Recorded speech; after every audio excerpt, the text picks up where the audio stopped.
Good morning. Welcome to the Maryland Public Service Commission's meeting for today. First order of business is to approve the minutes from our last meeting on February 19th, 2020. All in favor? Aye. The minutes are approved. Mr. Secretary.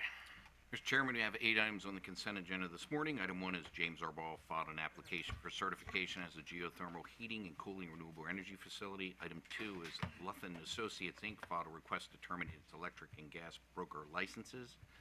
Item 3 is Sandpiper Energy, Inc. filed a negotiated contract executed in December 2019 with an effective date of February 1, 2020. And then items 4, 5, 6, 7, and 8 are filings from Delmarva Power and Light, Potomac Electric Power Company, Baltimore Gas and Electric Company, and the Potomac Edison Company. They're all revised tariff pages updating their electric supply rates for SOS rates, either effective March 1 and or June 1 of this year. Thank you. Do commissioners have questions on items 1 through 8? Seeing none, are there motions? Yes, Mr. Chairman. For item number 1, I move we approve the application and issue a renewable energy facility certification number with the energy savings estimate. Direct the applicant to establish a REC account with PJM GATS within 30 days of certification and file a geothermal and thermal biomass generation report with the Commission within 1 week of each recording of generation data with GATS of RECs recreated. And direct the applicant to file notice with the Commission within 30 days of any change to the information in the application. For item number 2, I move that we approve the cancellation request. For item number 3, I move we accept the negotiated contract for filing under rate schedule NCR, or negotiated contract rate. For items number 4, 5, 6, and 7, I move that we accept the tariff revisions for filing with an effective date of March 1st, 2020. And for item number 8, I move that we accept the tariff revisions for filing with an effective date of June 1st, 2020. Thank you. All in favor? Aye. The motions are approved. Mr. Secretary, the administrative agenda. First item, number 9, Baltimore Gas and Electric Company filed a calculation of its gas administrative charge under Rider 12 of its gas service tariff.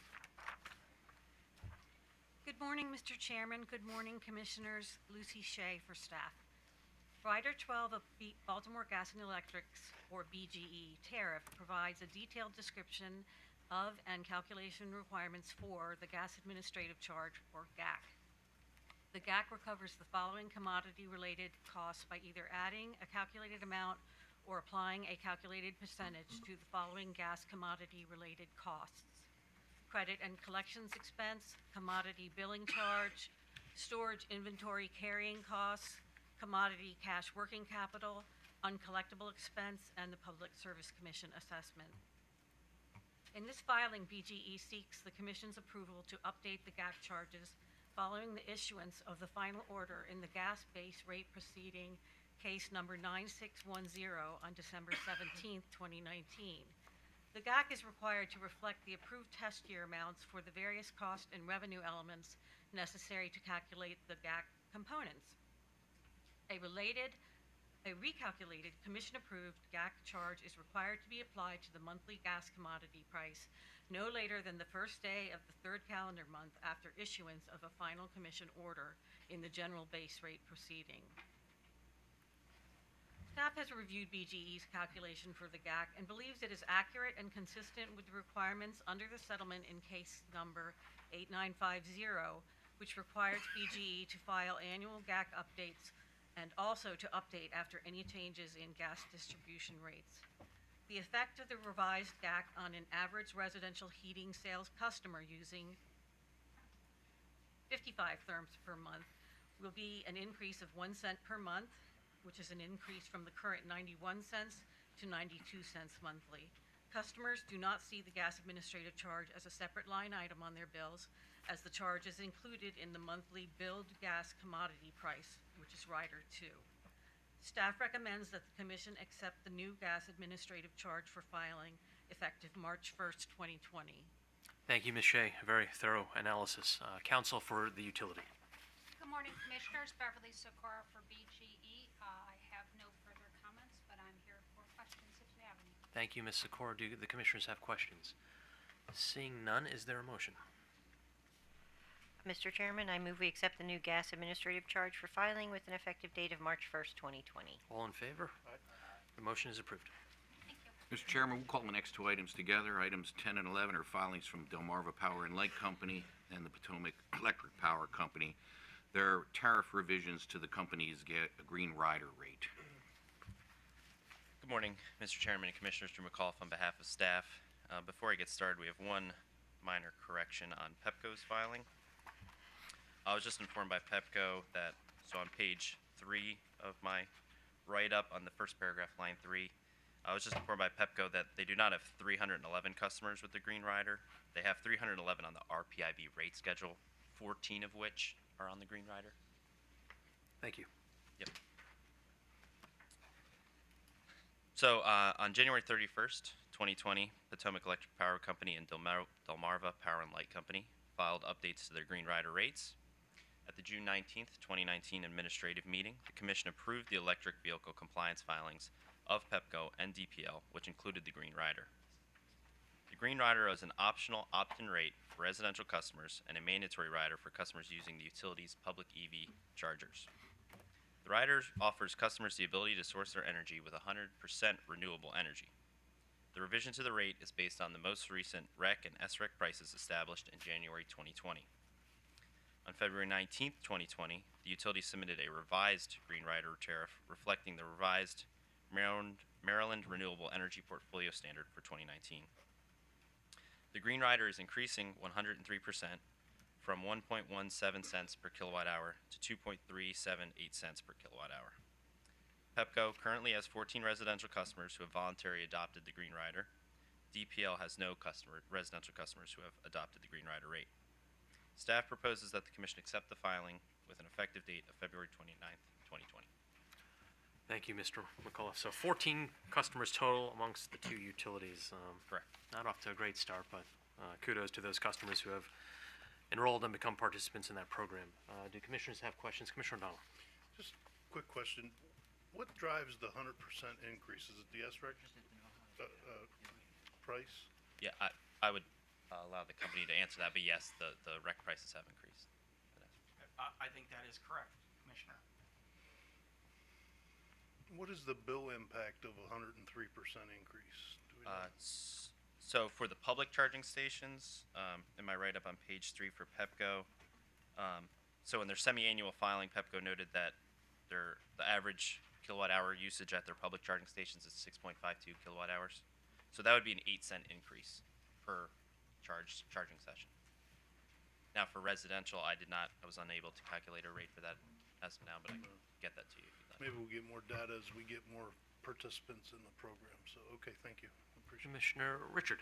Yes, for the company, I'm just interested to know how does the company promote these the Green Rider portion of this tariff? We let customers know that they have an option if they choose to do it, to take the Green Rider. So if a customer, like when we're out in the community, we'll talk about our RPIV rates. We'll let them know that there is indeed a Green Rider if they're so inclined to take the Green Rider. Okay, but it's completely optional at that point It's if they optional. get the rate class. Yes, a customer opts into the Green Rider. Okay. All right. Yeah, I'm also just a little surprised that out of the 311, only 14 have opted to do so. I think this would be a class of consumers that would be very interested in this product. So anyway, I'd be interested to know just how we go about maybe perhaps better in promoting the Green Rider aspect. So thank you. Thank you. Is there a motion for both items? Mr. Chairman, for items 10 and 11, I move the Commission accept the tariff pages for filing with an effective date of February 29th, 2020. Thank you, Commissioner. All in favor? Aye. The motions are approved. Next item, item 12, is Columbia Gas of Maryland, Inc. filed its electric balancing service rider. Good morning, Chairman and Commissioners. Olivia Kirkendall on behalf of staff. Columbia Gas of Maryland filed revised rates for its elective balancing service rider to become effective for the April 2020 billing cycle. The rider is revised annually to reflect new charges applicable to commercial and industrial customers under Option 1 of the rider EBS, which allows customers to maintain a bank of gas from month to month on Columbia's system. This rate cannot exceed $0.00956 per therm pursuant to the company's tariff. Columbia determined that the costs for banking and balancing equate to $0.00603 per therm, which is a $0.00051 per therm increase from the previous year's Option 1 rate. Staff reviewed the costs applicable under Option 1 of the rider EBS and believes Columbia properly calculated the proposed charge and recommends that the proposed rate be accepted for Columbia's April 2020 billing cycle. Thank you, Ms. Kirkendall. Do the commissioners have questions? Is there a motion? Yes, Mr. Chairman, for item number 12, I move we accept the tariff revisions for filing effective with the April 2020 billing cycle. Thank you. All in favor? The motion is approved. Chairman, the next item on the agenda. Item 13 is Baltimore Gas and Electric Company filed a request for a waiver of a CPCN requirement to modify an existing overhead transmission line in Baltimore and Harford counties. Good morning, Mr. Chairman and Commissioners. Roger Austin on behalf of staff. On December 6th, 2019, BGE filed a written request to the Commission for a mandatory waiver of the requirement to obtain a CPCN as set forth in Public Utilities Article Section 7-207 small b 4 small I in connection with work to upgrade 3 existing 230 kV transmission lines. This project, which is known as Market Efficiency Project 5E, was proposed by BGE to the Regional Transmission Operator PJM Interconnection LLC, or PJM, to address economic congestion in south central Pennsylvania and northern Maryland. PJM analyzed the project and approved it in April 2018 with a benefit to cost ratio of 5.23. A subsequent reevaluation of the project in September 2018 revealed it had a benefit to cost ratio of 9.18. However, PJM's most recent evaluation of Project 5E in November 2019 revealed that it only has a benefit to cost ratio of 1.11. Normally, PJM does not approve market efficiency projects that have a benefit to cost ratio of less than 1.25. Nevertheless, PJM continues to approve Project 5E with because it contends that it is necessary to consider combinations of Project 5E with 3 other market efficiency projects that are also designed to address economic congestion in south central Pennsylvania and northern Maryland. The other 3 projects are Project HL, which involves the rebuilding of the Hunterstown to Lincoln 115 kV transmission line in Pennsylvania, Project 9A, and alternative Project 9A, portions of which are currently before this commission in case number 9471.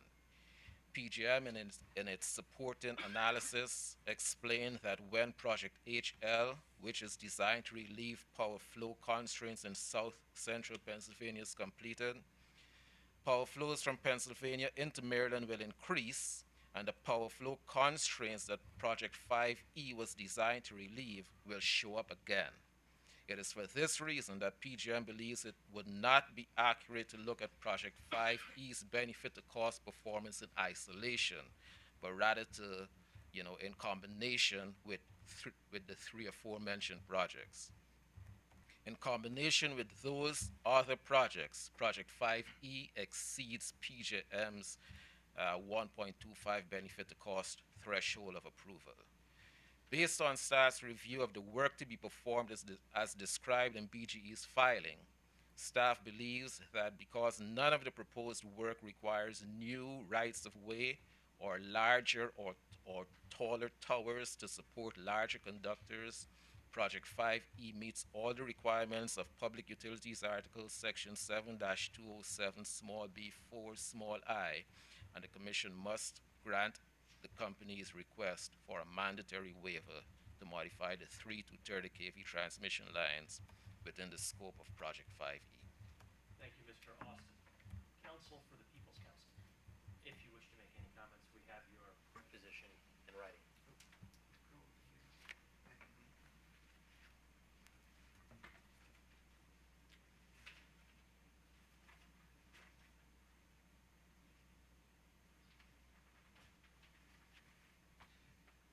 Gary L. Alexander for the Office of People's Counsel. Good morning, Mr. Chairman. Good morning, Commissioners. I filed detailed comments, and if anybody knows the story behind this, it's you all. I'm not going to go through everything. We'll stand by my comments, but I'll just add 2 or 3 little things. One, the total of this project is 57.15 million, roughly. And if you add HL, the Hunterstown Lincoln line, it's 64 million. And then if you add RTEP Project 9A, you start talking about real money here somewhere along the line. And it is a market efficiency project. It does not pass without the Hunterstown Lincoln line, the 1.25 benefit cost ratio. I'm just going to point out, the rest of it's explained in the letter. Just going to point out 2 things. One, there is no deadline under the CPN statute from 27207 through 7-209. None that I'm aware of. Maybe I'm missing something. And thus, even for a mandatory waiver, it doesn't say when you have to approve a mandatory waiver. And we have asked that this be pended. And if I said dismissed, I'm looking at it, but even if it were dismissed, it would be without prejudice. It's fine to be pended. The basic thing is that this line is a market efficiency project. It does not pass the market efficiency threshold without Hunterstown Lincoln. Hunterstown Lincoln, the siding, has to be approved by the Pennsylvania Public Utilities Commission. And as Mr. Hurling said in case number 9471, they're all built upon each other. There's 9A, which we can argue, but we have a disagreement about, but PJM doesn't want to take out of the base case. 5E is built upon 9A, and then Hunterstown Lincoln is built upon 5E. Obviously, the commission hasn't ruled on 9A, and the Pennsylvania Utilities Commission won't be establishing for their consideration of the Transource and PPL part of the line, the Transource PA. There won't even be a scheduling order until March 18. So our point is very simple. This is a whole lot of money. This does not pass muster. And at now, doesn't pass muster now. It might pass muster when 9A is built and then Hunterstown Lincoln gets approval. It doesn't have to be built. Gets approval from the PUC. There would be a good case for 5E. We don't deny that. It's just that right now, to do the middle one, 5E, without having 9A in place, and Hunterstown Lincoln not being done by PUC, this seems to be an awful lot of money that it may end up to be a white elephant for Maryland. It's a lot of money. Thank you. Thank you, Mr. Alexander. Do we have a representative from the Department of Natural Resources? We do not, but we have their comments in hand. Is Ms. Patty Hankins in attendance? Are there any other parties that wish to speak on this item before the utility speaks? Mr. Ralph. Thank you, David. David Ralph on behalf of BGE. We have no comments, so we'll reserve any comments pending questions from the commission. Thank you. Mr. Ralph, does the commission have much in terms of leeway, if any leeway, in granting this waiver? Your Honor, I'm certainly not the one to say what the commission can and cannot do. Well, your interpretation of the Public Utilities article. Certainly, looking at the Public Utilities Article 7207, the commission has, in its breadth, the commission has varying leeway and discretion in the various articles.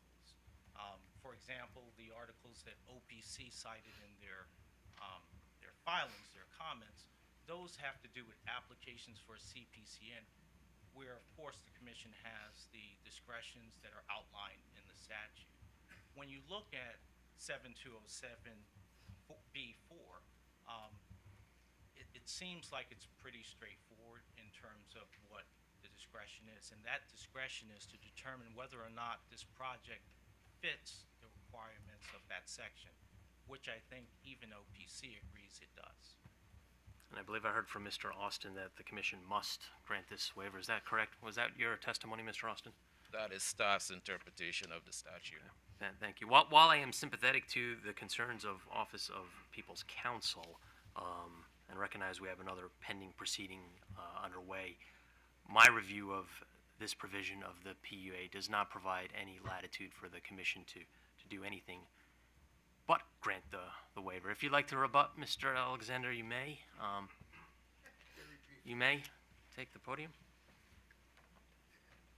If the commission takes that interpretation, then if a project that is useless fits the mandatory provision, that decision would mean that the commission must approve it, even if it's useless and ratepayers would have to pay for it.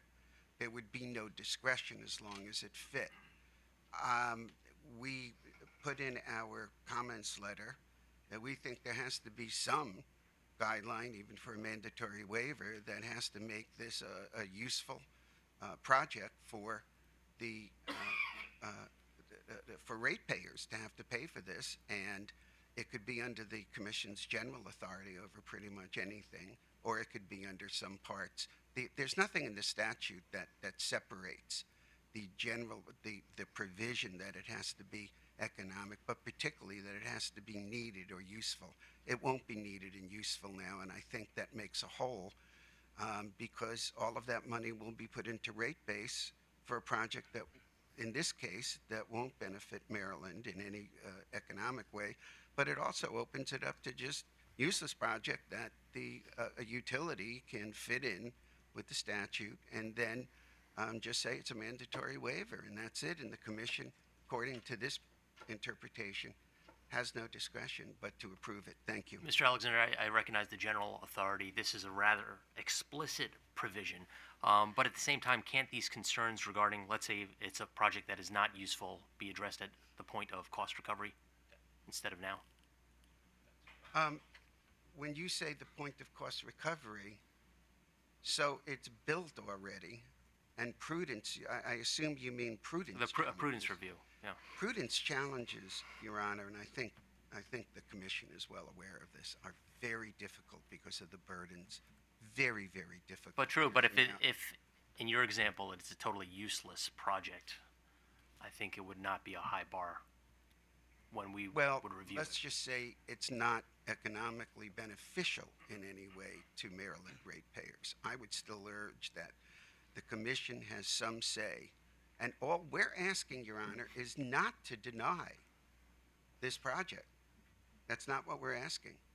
And it is in the statute. There is no deadline. We're asking just to pend the approval until some of these other floating things around get there, which will make, if Hunterstown Lincoln gets the siding, this project, according to PJM 5E, will indeed be useful and pass the 1.25. So I think it's backwards, and that it concerns me that we'll have a project that if the other projects don't get siding, it may have a little benefit, but right now it won't have the requisite benefit that PJM operating agreement demands. Thank you. Thank you, Mr. Alexander. Mr. Alf, you want to get going with construction next month, is that correct? That is correct. I just have one more question for you, Mr. Ralph. Yes. We received that one comment from individual residents in the area Yes. regarding cell phone towers. Obviously, we don't regulate cellular communications, and I suspect these antennas are not BGEs, but they belong to some business relation of the utilities. Is there any accommodation for these neighbors? Yes, so as a normal course in any construction project, when there's a cell tower, for instance, this cell tower that's on BGE property, what we would do is coordinate with the telecommunication company to make sure that there's adequate coverage during the construction period. Okay, thank you. Mr. Chairman, if I might, I just would like to make a comment on your observation about cost recovery and prudence. Because this is a transmission project, the prudence determination actually would probably happen at FERC, not here. Obviously, the Commission and/or OPC, for example, would have the right to challenge the prudence of the project there. You might want to consider if you are going to grant the mandatory waiver of just explicitly stating that because the waiver is mandatory, it does not constitute any judgment by this commission as to the prudency of the project. Yes, now, Mr. Spivak, I think that's an astute point. Thank you. Commissioner Richard. Mr. Ralph, so the company has decided you are going to move forward in March building this project. Is that correct? The 5E project? So yes. Okay. According to our agreement with FERC, we have a in-service date of June 1, 2021. Okay. And as you know, these projects are planned a year out. There are outages that have to be planned, and with schedules with PJM at least or up to a year in advance of time. So we would need to begin in March in order to meet that in-service date. Okay, and do I understand correctly, this project is part of a portfolio of projects, and together they meet the test, the PGM test that meets the economic requirement to be a market efficiency project. But it's only if all three projects are constructed together. So let me answer your question this way. It is clear that these projects are all part of the PJM RTEP, the Regional Transmission Plan. However, they're individual projects that address market congestion in south central Pennsylvania, or at least the two in Pennsylvania, the ones mentioned in Pennsylvania. The problem actually is a Maryland problem that affects Maryland. 5E is a project that's specifically meant to address the problem in Maryland. So there's this congestion that's in south central Pennsylvania, whether it's the 9A project or some other project, Hunterstown Lincoln or some other project.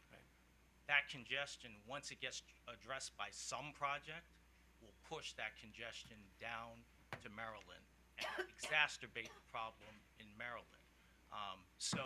Which will increase the benefit of having the 5E. So the question really is whether we take a proactive or reactive approach, because in the meantime, Maryland residents, ratepayers pay more in rate. Agree, and obviously the flow is coming from the north. That's correct. So isn't it true that we do need 9A? This is built on the assumption that 9A alternative is going to be built, and that also the HL line, transmission line, is going to be built. Is that correct?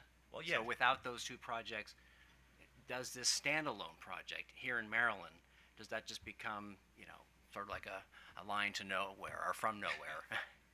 I certainly wouldn't categorize it that way. The reason But we do need those other two lines, correct? You need something to address, whether it's those two specific projects or some other project that has to be done to address the congestion in south central Pennsylvania.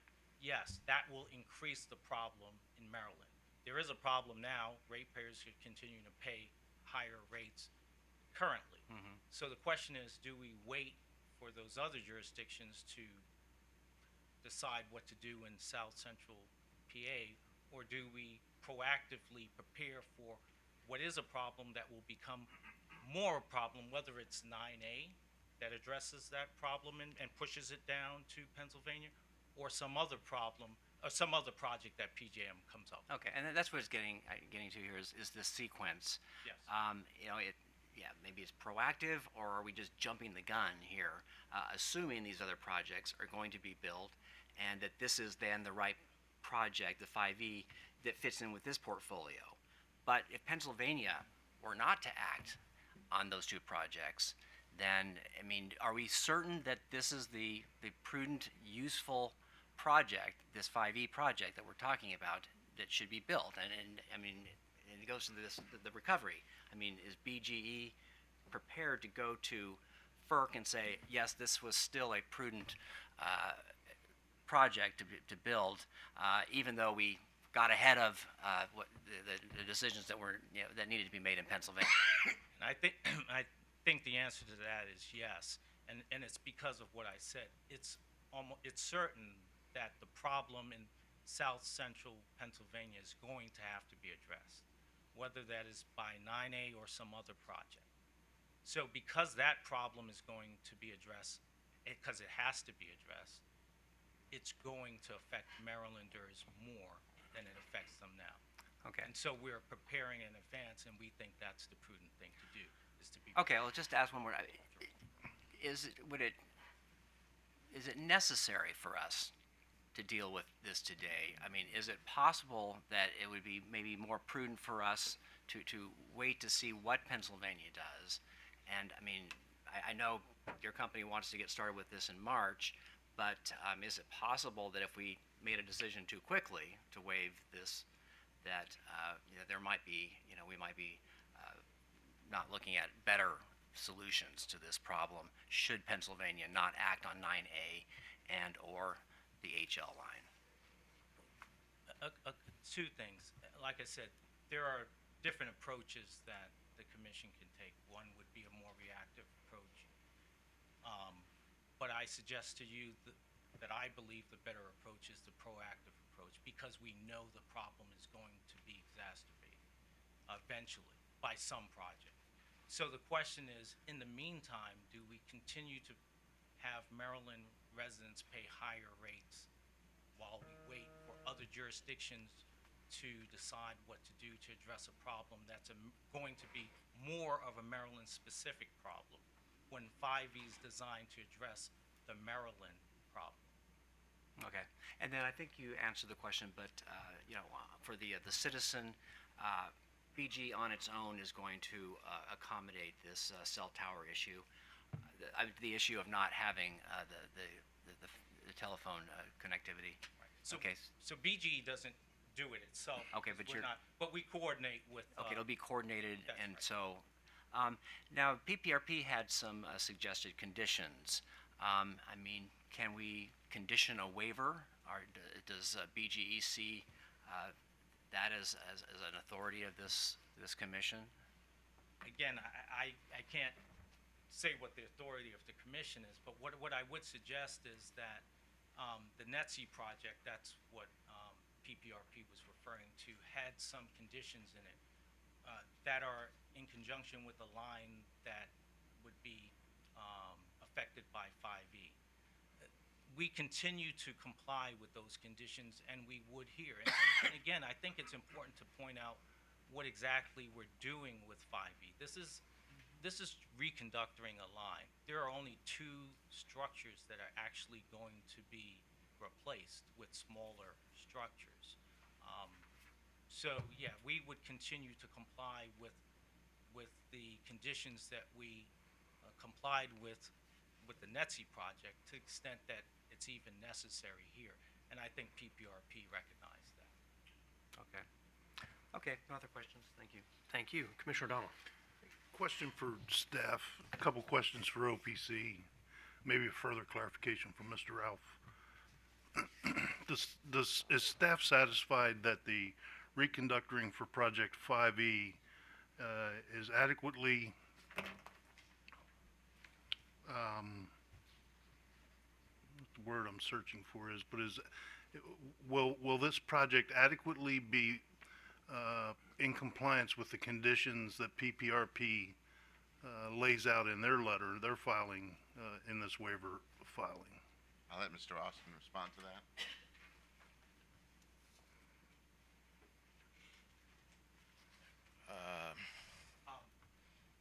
I believe I should let the company respond to that. Sorry, this was in connection with the. So I heard you, Mr. Ralph, just say that the company would continue to comply with those conditions that PPRP had put in. I'm asking our staff, are they going to be able to maintain compliance verification that those standards are being followed, and how will you do that? That's really what I'm asking you. So, staff won't be able to verify that those conditions are being followed. I'm not sure if PPRP has a way of verifying, but definitely staff wouldn't be following up on PPRP's conditions. So and it's similar to Commissioner Richards' question on attaching conditions to a mandatory waiver. I suppose we couldn't attach a compliance filing requirement to a mandatory waiver either. I suppose there's no way to do that. Um, you you can request, I suppose. This is a legal issue. I suppose you can request the company to. I think Mr. Austin just got the answer correct.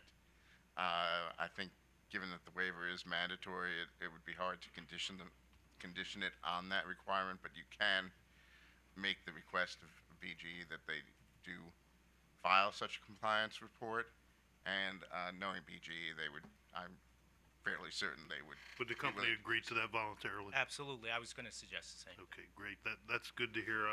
That satisfies me that we're gonna not have any concerns, and I'm a fan of the trust but verified doctrine of former President Reagan. So my questions for OPC. Yes, Your Honor. You seem to be suggesting, Mr. Alexander, that we have discretionary authority from a statutorily mandatory waiver. Is that fair or not fair? Well, I'm going to answer the question directly. The first thing we're asking for is we don't get into that, just pend it for a few months. And there's no deadline for a CPCN, and so there's nothing in the statute, even for a mandatory waiver, that prohibits that. Right. Now So- I will get to your Okay, question go ahead. directly. If the commission decides to consider the mandatory waiver as narrowly, and thus nothing else can be done, I understand that BGE said that they are voluntarily complying with the NETC project, and they're voluntarily going to comply with this with the PPRP. The fact is that if the conditions cannot be applied, a utility can come here with a mandatory waiver and then not comply, not necessarily with all of them, but companies do disagree with PPRP on some conditions. There would be nothing to bind them to those conditions. I know that all of the commissioners, but you, Your Honor, have talked about the importance of agriculture, the importance of other things to Maryland, and I think that PPRP's conditions are important, and the commission, by doing this, would have no authority to ensure, one, that the company agrees, and two, to check on it other than for the company to volunteer that. The second thing is that even if the company volunteers that, there is nothing to enforce on the company what the compliance is. And so if the compliance is less than PPRP or staff would prefer, there's nothing to enforce that either. I understand that. And I also just want to add that, and this builds on Mr. Spivak's correcting my law on whether the prudency goes to FERC or the commission. It, of course, does go to FERC, as Mr. Spivak says. I was involved in a long trial at the FERC for the PATH project, which got knocked out, but we're paying still a few $100 million. One of our main points was prudence, and I, for that, had to go back 10, 15 years, and from what I could determine, there was one case where the interveners prevailed on at least some of the prudence charges. And the decision in our case for PATH was basically, just as a specific example, the lawyers in charge, the top lawyer charged $800 or $1,000 per hour, aside from the two other lawyers and the three paralegals. And the commission's response was, well, that's the going rate at FERC, at NDC. So it is not in practical reality. It's not. It's not a check. Understood. Thank you, Mr. Alexander. Okay. So, but let me get back to your point. I'm not done yet. Sorry. Let me get back to your point that that there's no way to enforce the company. I agree with that, and that's why I inserted the word voluntarily, advisedly. But if the Office of General Counsel for the largest public utility in the state comes before this commission and maintains that they're going to do something that the commission has questioned from the bench, and they didn't do it, they run the risk of losing a lot of credibility in the eyes of their regulatory body. I would have to agree with that, Your Honor. So I have full faith that they're going to do this. But there are other utilities that aren't. this large. Understood, and we'll evaluate them on a case-by-case basis. Okay, thank you. But hang on. Well, I got one other question. So you seem to suggest that we could pend this kind of mandatory waiver indefinitely if we wanted to. According to 7207, as far as I know, and Mr. Spivak, by all means, let him correct me. I don't believe there are any deadlines I don't believe there are either. in 7207. And so pending it a few months when the main projects, particularly 9A, have already gone 2 years beyond the original in-service date, and they're still going to go on another year or two. I get it, but I'm not talking about those. I'm trying to understand your position. You seem to be arguing that we could pen something indefinitely if we found it useless. In theory, yes, and just like the remedy for prudence is to go to FERC, the company has a remedy. It would go to circuit court and obtain a writ of mandamus. I got that, but I think we may be, if we did that, we would be thwarting the will of the legislature, and as a 22-year member of the legislature, I never want to do that, and I certainly don't want to violate my oath of office that we all took to become commissioners, which says, right out of Article 1, Section 9 of the Constitution of Maryland, which says in part that I will, to the best of my skill and judgment, diligently, keyword, diligently, and faithfully, without partiality or prejudice, execute the office and the laws of the state. I certainly understand your concern, and let me just add that I don't think the commission would ever pen something for the same reason that you're saying we can trust BGE because they're general counsel. I expect the commission to always act reasonably and rationally. And so I don't see that situation I do as ever well. occurring. Thank you. I just wanted to make sure that the Office of People's Counsel wasn't arguing that we could pen something indefinitely and simultaneously violate our oath of office. No, Your Honor, and just to clarify, I think a pending of 3 to 6 months would take care of getting a better picture, and it would not mess with any of the in-service dates as far as I know, because it all relates, as PJM has said, to 9A built upon, and 9A is and PJM has also said, unless western and eastern parts are all together, 9A fails. I know, I understand, but I'm trying to figure out in my mind the legal difference between 2 or 3 months or 2 or 3 years or 2 or 3 decades. I don't know what that is. I don't think we have that authority. I think we need to proceed diligently.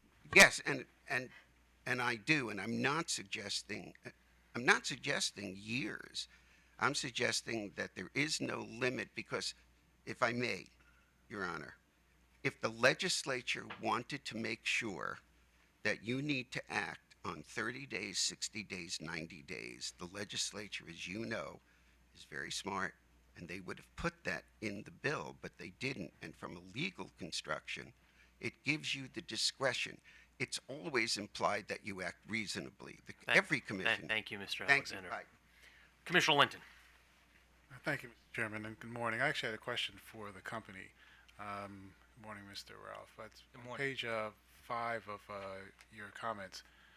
You note that the planning, engineering, and design work has been completed.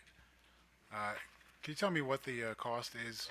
How much have we already spent towards the development of this project? Give me one moment. Sure. I don't have it. Just the design costs, it's around $3 million. Okay, so is that for planning, engineering, and design, or just Planning and engineering. okay? I guess along the same lines, then you also reference some planned customer outreach. Yes. Has that already happened, or is you? No, that has happened. We conducted, I think, four, and in fact, the individual that submitted the letter, the citizen, Citizen response. was one of the individuals who we met with in terms of one of our customer outreach sessions. Okay. And that cost, I'm assuming, is also wrapped into the planning, engineering, and design. I suspect it'd be a small number, but it's still incorporated in there. Yes, that's correct. Okay. Thank you. Thank you, Mr. Chairman. Thank you, Commissioner Herman. Thank you, Mr. Chairman. Mr. Ralph, just to be clear, when you have conditions set forth by PPRP, does PPRP keep track of those conditions and the company's compliance with those conditions? They can, and they do sometimes. So, for example, in connection with the NETSI project, they have had inspectors out there. Right. And as you know, we have agreed, they sent us DRs regarding the conditions. We have complied with those conditions, and we will continue to comply with And you would continue to be under the conditions of the prior CPCN, even if you constructed 5E, would you not? That's correct. That would be Okay. my understanding as well. Thanks. Mr. Alexander, I'm a little confused by OPC's arguments because first you're telling us that you believe that the waiver, the mandatory waiver, and all you're really asking for is a delay. Is that right? Yes, in this case, yes. Okay, but I'm looking at your comments on page 4 where you make the argument that even if they technically satisfy the conditions of 7207B, we still have to look at, according to your argument, we still have to look at E and F. Is that correct?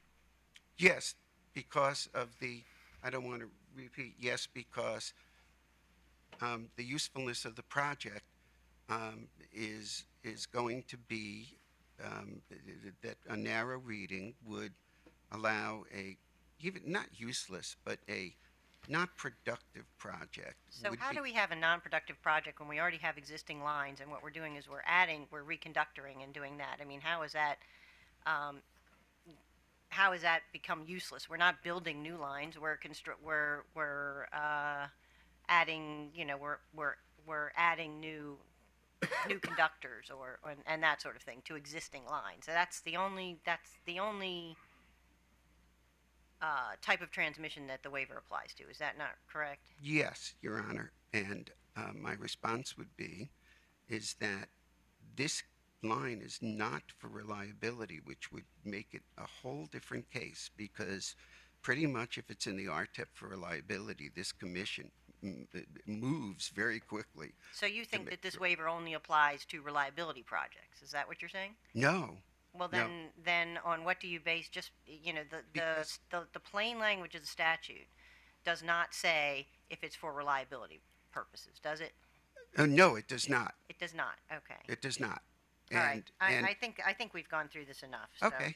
Mr. Chairman, I agree with your position. I don't think that we have opportunities here to turn down a mandatory waiver. I don't think we have opportunity to delay a mandatory waiver, and that because it might be difficult to make a prudence argument sometime in the future, I don't think that we don't have the ability to delay or turn down this waiver, in my view. I just do have one more comment to Commissioner Herman's question. I think it's also helpful. Mr. Ralph, it sounds like you received your vote already, No, so I know. be careful opening new doors. I just want to add to something I said earlier. I don't want to have an incomplete statement. So in addition to the conditions by PPRP, there are also requirements on our environmental permits. So that is another way that they can condition and monitor what we do in terms of the environmental effects. Thank you. I think Commissioner O'Donnell has one follow-up question for you. Just at the risk of delaying this longer than it needs to be, I just want to tie down on the discussion of telecommunications for the people who rely exclusively on cellular communications for their emergency communications in their communities. This is a yes or no question, will service continue and not be disrupted during construction at those sites solely due to construction? 'Cause if it's not outside of your control, fine.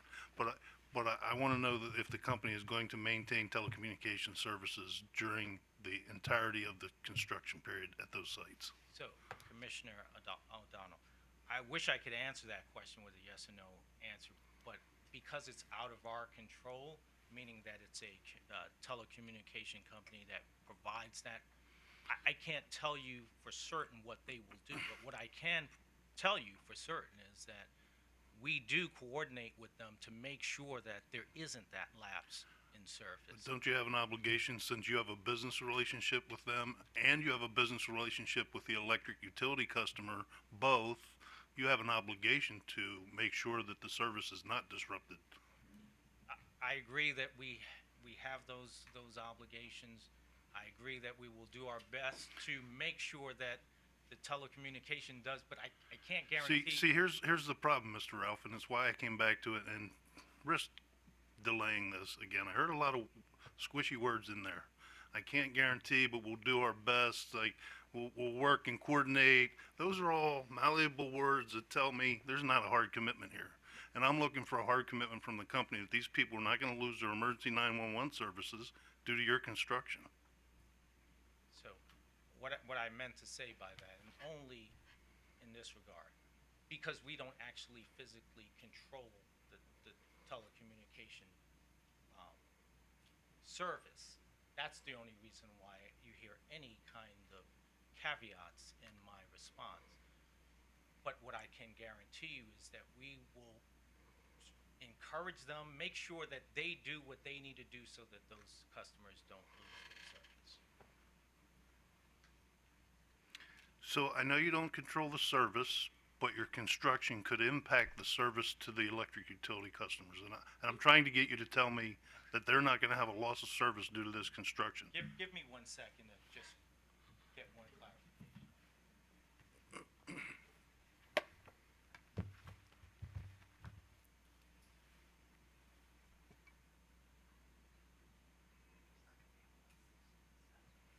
I doubt it. You might lose my vote.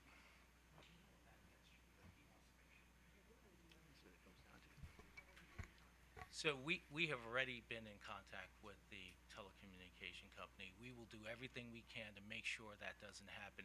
I will just note this, if it, and of course, we're talking about if it has to do with our construction as opposed to some other telecommunication issue. Say that again. I said, we've already been in contact with the telecommunications company to coordinate with them, and we will continue to do everything we can to make sure that service doesn't drop because of our construction. Obviously, we can't have any control over other issues that the telecommunication company has outside of that. But for purposes of our construction, we will do everything we can do to make sure that that service doesn't drop because of our. Those words scare me. We did everything we could do. That's discretionary judgment on your part. It just looks like a lot of. I'm not going to make a hard commitment on this to these people, and here's the deal. I think I also have a higher obligation to protect the safety of the public, and if these citizens were to lose their emergency 911 communications for a week because of your construction, that violates the public safety of citizens of this state, and I'm not going to support that if that's the case. But I'm not getting the assurances from you that I need to support this. So is the company going to make sure that their construction doesn't disrupt emergency services for these citizens in this area? And Mr. Ralph, if you've answered that question already, I don't know if you have a different response to Commissioner O'Donnell. I do not. I'll be voting no, Mr. Chairman. Okay. With that, is there a motion? Well, I'm going to just explain my vote. I'm going to vote no as well. I was very much persuaded by the People's Council. I don't, I think it's in the public interest for us to not rush this. I think, as the People's Council pointed out, we don't need to make a decision today. This statute came at a time when this commission made the decisions on necessity and prudence Also, it was at a time when we didn't have this concept of market efficiency. I think the facts around the way this line what it's intended to do is very much reliant on what happens up in Pennsylvania and other decisions. So, again, I think the public interest and the circumstance in this case, make a strong argument in favor of what the People's Council, our citizens advocates are suggesting, and that is that this should be delayed. So I will be voting no. I would argue that the strongest argument is our adherence to the law. And as Mr. Austin said, we must grant this waiver. My reading of the statute is that the commission, if the utility satisfies the requirements, the commission has no discretion whatsoever to adhere to the law, irrespective of other projects. We're not a rubber stamp. We are. Please also don't acting- interrupt Mr. Richard. Well, I felt like you interrupted me, but Did I interrupt you? Okay, we could replay the videotape, but all right, maybe I'll yield. I have to say, of course, the law is what governs this institution, but I think we also act in the public interest, and I think there's circumstances that were pointed out by the People's Council says we do not have to take an action today. So there's no time requirement. Mr. Ralph, do residents, would they have the option to use landline service? Give me 1 second. I don't know. So my understanding is yes. They've cut the cord in their submittal, just to be clear. In the letter that we've received, they have cut the cord and have no landline service. Okay, Mr. Chairman, I'd like the opportunity to explain my vote. please. So my vote will be no, and I was 99 and 44/100% there on this issue. But the company snatched my support away on the final discussion because they couldn't assure me that my decision wasn't going to place the lives of Marylanders at risk. And I have a higher obligation under the public interest section of the Public Utilities article to not blindly follow a mandatory requirement that could jeopardize the safety of citizens of the state of Maryland. I will never knowingly do that. I won't take a chance on it. Not going to happen with this commissioner, and that's why I feel strongly about that. I think I have a higher obligation to not blindly follow a mandatory waiver requirement when the company can't assure me that they're going to continue to provide vital public safety services. Thank you. Do any other commissioners wish to speak? Seeing none, I'll... sorry. I'm sorry, Mr. Chairman, I guess I'm the last one, so, I actually am not opposed to the project itself, and I understand that the statute has a requirement that we move forward. I guess my concern is that I feel like this is the cart before the horse, that we're moving before some of the other projects in a manner that's already pending before us. I would not deny it with prejudice. I actually was under the impression, or thought at least, that we were going to take this matter under advisement and issue a decision within a short period of time. Only because I think that we've heard all of the evidence we needed in some of the other proceedings, and so it's possible that we could have addressed all of these at the same time. Commissioner Linton, are you proposing that we hold this matter in abeyance? In abeyance, that would be my proposal. Is that any different, Commissioner Linton, than Mr. Alexander's position? Well, Mr. Alexander's position is, I think it's close to his position, but not the same. He's asking us to, it's probably a lot closer to his position than the company's position, yes.